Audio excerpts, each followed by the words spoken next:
Amelia Vance navigated the bustling streets of Chicago's Loop with a practiced ease, her sensible leather satchel swinging rhythmically against her hip. The crisp autumn air of October 2006 did little to dissuade the relentless current of pedestrians streaming into the gleaming glass towers that pierced the sky. At 28, Amelia was a senior account manager at Veridian Marketing Solutions, a formidable name in the city's competitive advertising landscape. Her office, perched on the 30th floor of the One North Wacker building, offered panoramic views of Lake Michigan, a vast, shimmering expanse that seemed to mock the confined intensity of corporate life below. Amelia's life was, by most standards, a study in quiet dedication.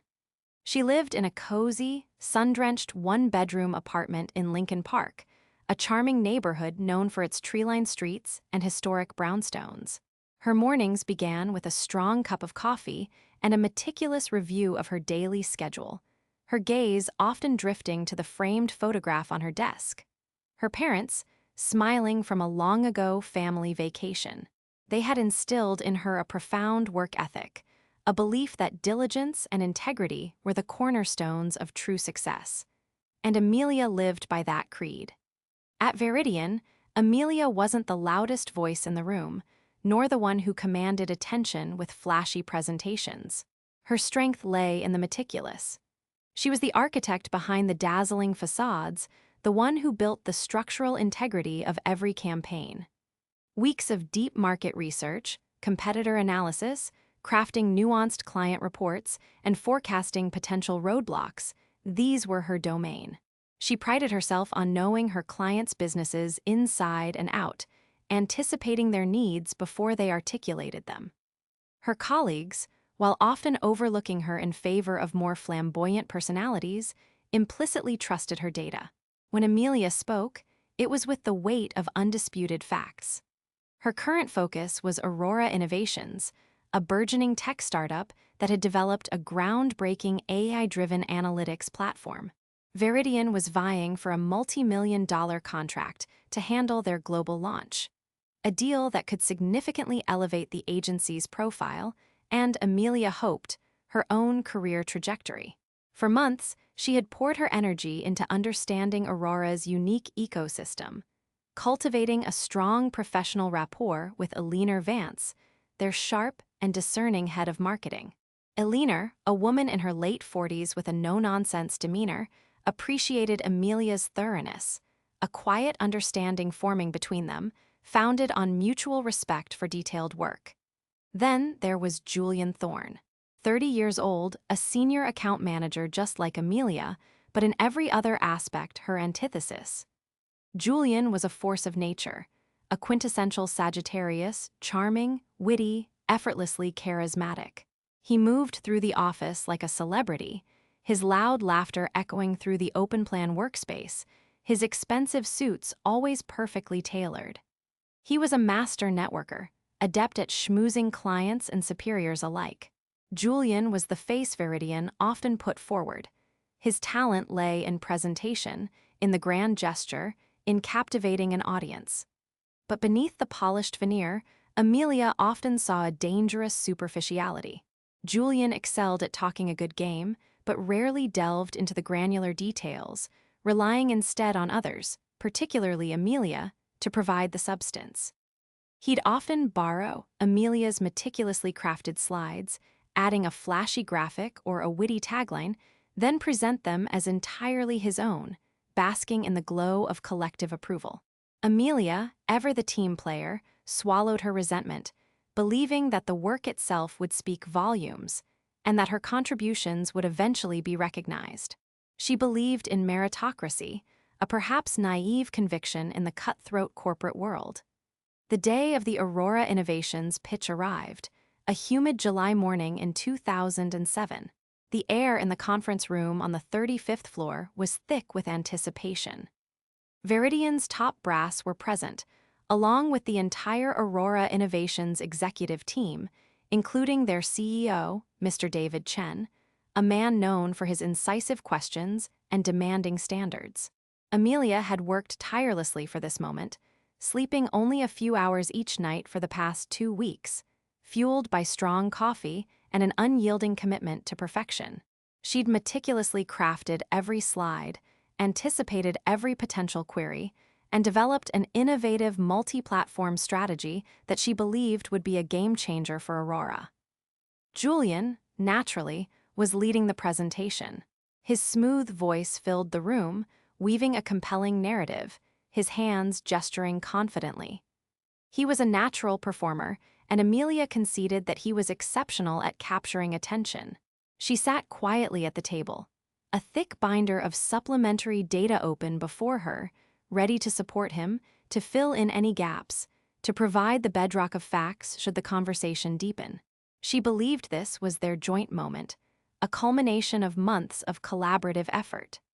As Julian progressed through the slides, many of which Amelia recognized as her own, slightly rephrased and adorned with Julian's signature splashy graphics, a subtle unease began to stir within her. He consistently used I instead of we, attributing the strategic breakthroughs and intricate analyses solely to his own genius. He barely glanced at her, even when presenting data points that she had unearthed after days of painstaking research. The true moment of betrayal came during the Q&A session. Mr. Chen, a man with sharp eyes that missed nothing, leaned forward. "Mr. Thorne," he began, his voice calm but piercing, "your proposed market penetration strategy for the European sector is certainly ambitious. Can you elaborate on the specific demographic segmentation that led to your projected 15% growth in Q3? Julian paused, a slight flicker of uncertainty in his eyes. This was Amelia's territory, a complex analysis she had spent weeks on, mapping nuanced cultural and economic factors across various European regions. Julian had merely skimmed her executive summary. He fumbled for a moment, attempting a vague, high-level answer. "Well, Mr. Chen, it's about leveraging our unique understanding of evolving consumer trends and optimizing our digital footprint." His words trailed off, lacking the precision Mr. Chen clearly sought. Amelia, seeing Julian floundering and the Viridian leadership growing visibly anxious, instinctively leaned forward, about to offer the detailed answer. But Julian, sensing his grip slipping, cut her off with a dismissive wave and a forced laugh. "Ah, Mr. Chen, that's where our resident fact-checker comes in." He gestured towards Amelia with a grand, patronizing sweep of his arm. "Amelia here, she's our human encyclopedia, always buried in the minutiae, sometimes loses sight of the big picture, you know. Our little brainy bee, buzzing away in the details." He punctuated the remark with a conspiratorial wink at Mr. Chen, then turned his gaze to the Viridian executives, as if inviting them to share in the joke. A few awkward chuckles rippled through the room. Amelia felt a hot flush creep up her neck, her cheeks burning. The blood drained from her face, leaving her feeling cold and hollow. The words brainy bee, intended as a light-hearted jab, were a public reduction, a deliberate infantilization of her expertise. She wasn't a partner. She was a quirky, detail-obsessed assistant, good for facts but incapable of strategy. She swallowed hard, her throat suddenly dry, her carefully constructed composure shattering into 1,000 pieces. She saw the pity in Alina Vance's eyes, and that, more than anything, stung. She had just been made the office joke, not just in front of her colleagues, but in front of the most important potential client. The rest of the meeting was a blur. Amelia mechanically provided the requested data points when directly prompted, her voice tight, devoid of its usual calm confidence. Each word felt like a public affirmation of Julian's dismissive characterization. Aurora Innovations eventually awarded Viridian the initial contract, a significant win, but the triumph felt hollow, tainted by the bitter taste of betrayal. Julian, of course, was lauded.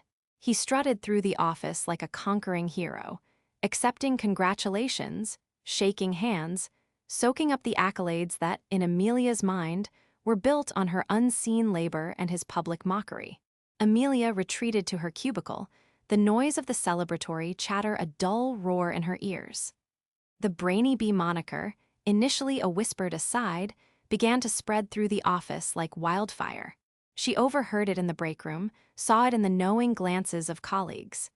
It wasn't malicious, not overtly, but it was a constant, irritating reminder of her diminished standing. She was no longer senior account manager Amelia Vance.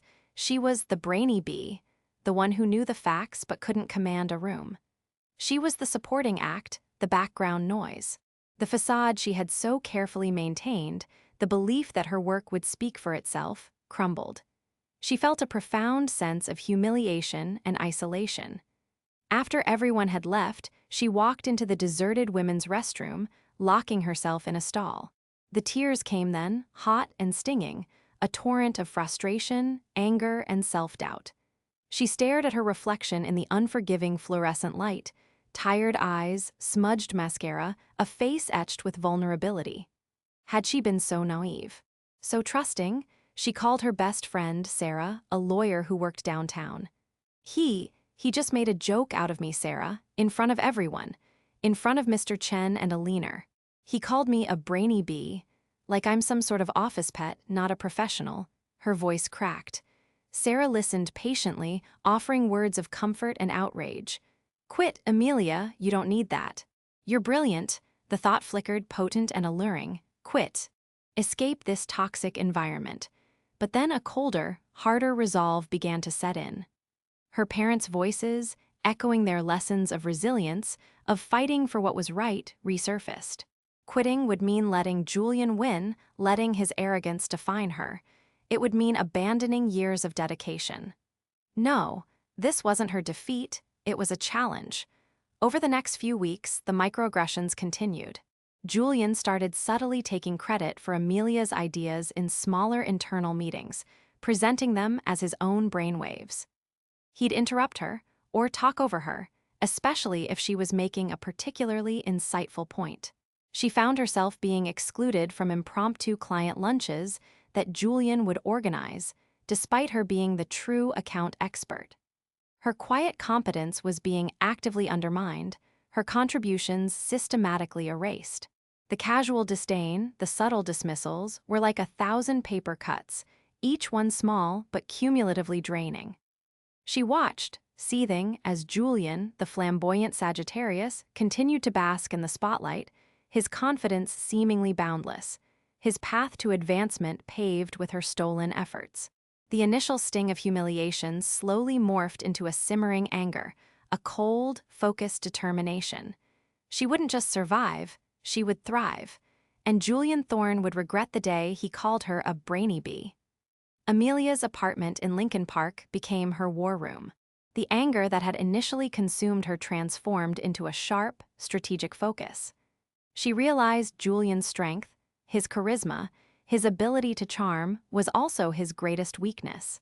A profound lack of substance and an almost pathological aversion to detail. Her own quiet meticulousness, once a liability in Julian's narrative, would become her weapon. Her hidden advantage lay in two crucial areas. First, her unparalleled understanding of Aurora innovations. She knew their platform, their market, their long-term vision better than anyone at Veridian, Julian included. She had built a genuine, albeit quiet, rapport with Amelia Vance, Aurora's head of marketing. Amelia, a woman who climbed the corporate ladder through sheer competence rather than flash, had seen through Julian's superficiality. Amelia had observed the subtle glances Amelia cast her way during the infamous pitch, glimpses of empathy and recognition that Julian completely missed.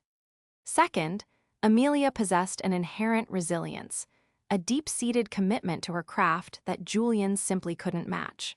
While Julian chased the next networking event, Amelia was poring over industry reports, experimenting with new software, and deepening her knowledge. This wasn't just a job for her, it was a passion.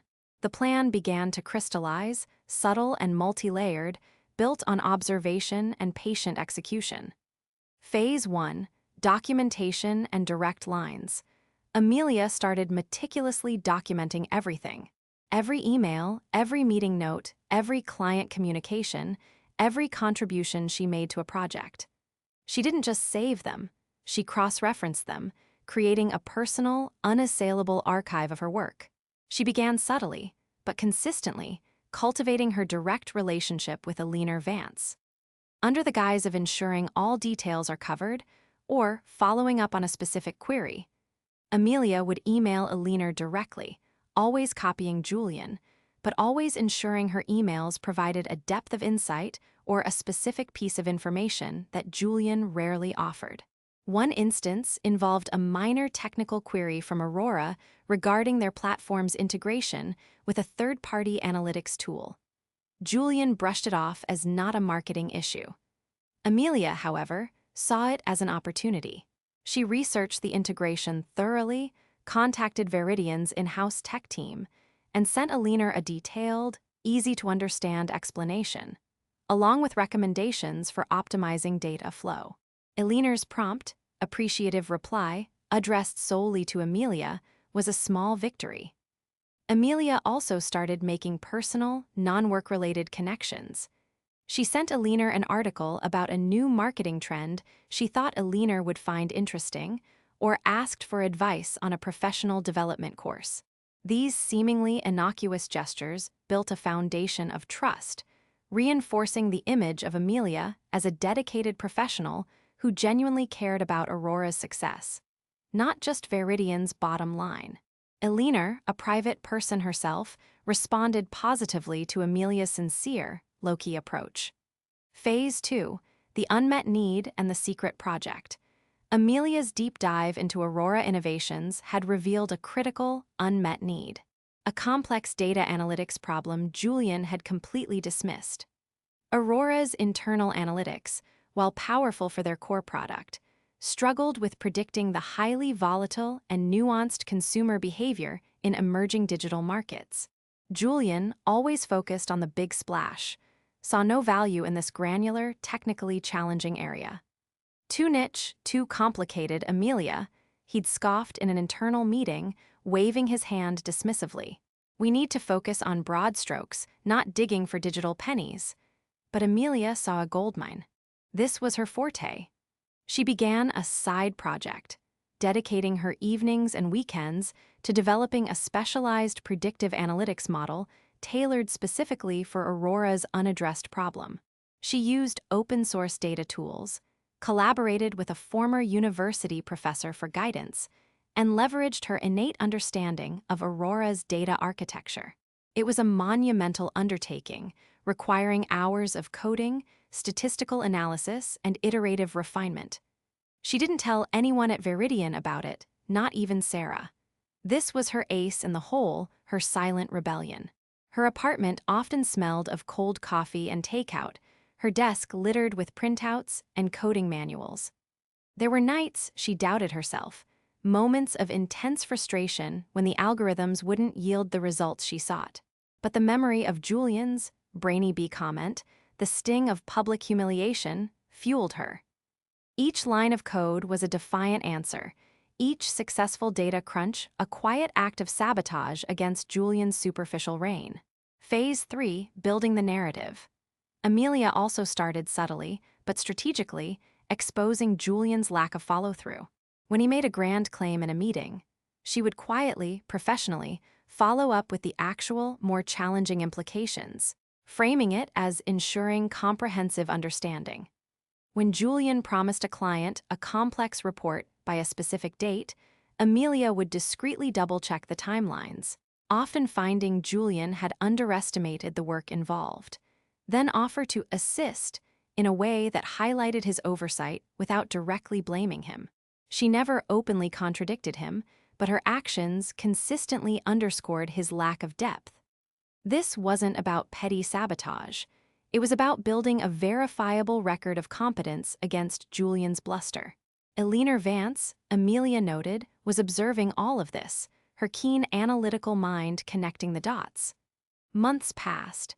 It was early spring 2008. Aurora Innovations was gearing up for its next major product launch, a revolutionary upgrade to their AI platform. The initial marketing campaign, spearheaded by Julian, had delivered acceptable but not stellar results, largely due to the underlying strategies Amelia had laid months ago. Julian, still basking in the glow of his supposed initial triumph, was already eyeing bigger accounts, leaving much of the daily grind of the Aurora account to Amelia, as usual. Then, the market shifted dramatically. A major competitor unexpectedly launched a similar product, slightly earlier than anticipated, creating an immediate, unforeseen ripple effect in the tech sector. Aurora Innovations was suddenly facing an existential threat. Their carefully planned launch strategy was rendered partially obsolete overnight. Panic erupted at Aurora. The call came on a Tuesday morning, a frantic ring on Amelia's desk phone. It was Eleanor Vance, her voice tight with stress. "Amelia, we have a crisis. The market just imploded. Our competitor blindsided us. We need to pivot our entire launch strategy, and we need to do it yesterday. I've been trying to reach Julian for the last hour, but he's unreachable. Can you help?" Amelia took a deep breath, a calm settling over her. This was the moment she had been preparing for, the precise scenario her secret project was designed to address. "Yes, Eleanor," she replied, her voice steady. "I anticipated something like this might happen. I've been working on an adaptive predictive analytics model that could help us not just pivot, but actually exploit this market disruption. I can be at your office in 30 minutes with a full presentation." Eleanor didn't hesitate. "Get here. Now." Amelia calmly gathered her laptop, a backup drive, and her presentation notes.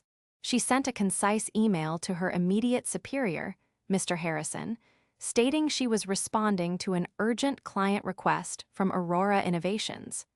She didn't mention Julian's unavailability.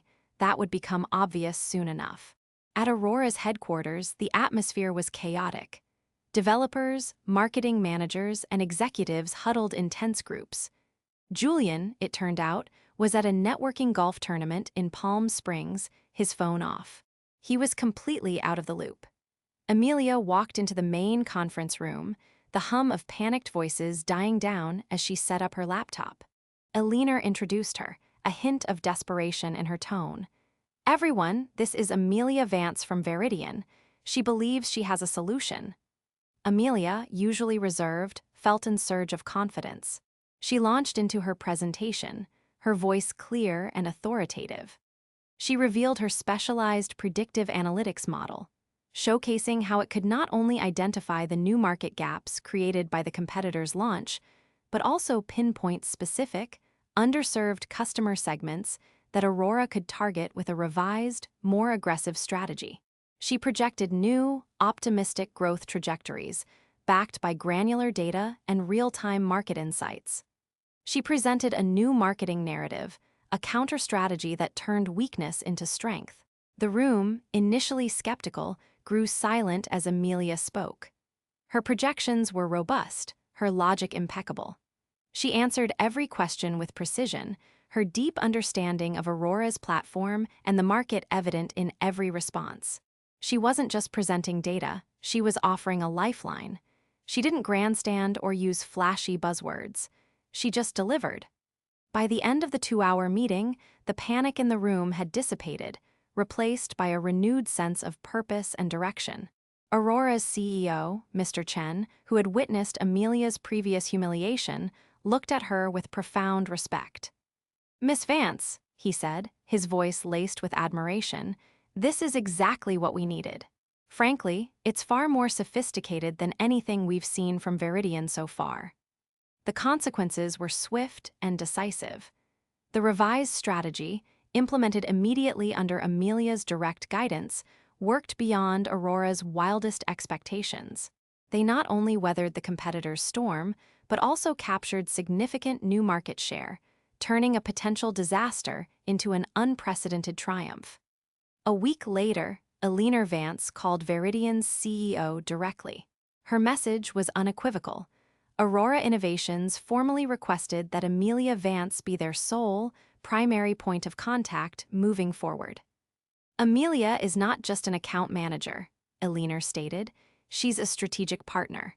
She anticipated our needs, developed a bespoke solution independently, and saved our launch." Her colleague, Mr. Thorne, was entirely absent during our most critical hour. "We need Amelia." Julian, returning from his golf trip, walked into a corporate firestorm. He tried to reclaim credit, to dismiss Amelia's work as just details, but it was too late. Eleanor, frustrated by his belated attempts to gloss over his absence and ignorance, publicly shut him down in a joint video call. "Julian," she said, her voice firm, "Amelia didn't just provide details. She provided the entire strategic framework that saved our company. This was her independent initiative, something she built from the ground up, not a Viridian-sanctioned project. Your contributions, frankly, were non-existent when we needed them most." The brainy bee was no longer a joke. She was the hero. Amelia's reputation within Viridian skyrocketed. Mr. Harrison, initially surprised, recognized her indispensable value. Julian was quickly sidelined, relegated to managing smaller, less prestigious accounts. His charm, now exposed as shallow and unreliable, lost its luster. He eventually left Viridian a few months later, his once promising career significantly diminished. Amelia, on the other hand, received a substantial promotion, a significant raise, and a corner office with an even better view of Lake Michigan. She was not only the client's first call, but became a highly sought-after strategic consultant within Viridian, her name synonymous with quiet competence and undeniable results. The satisfaction wasn't just in Julian's downfall.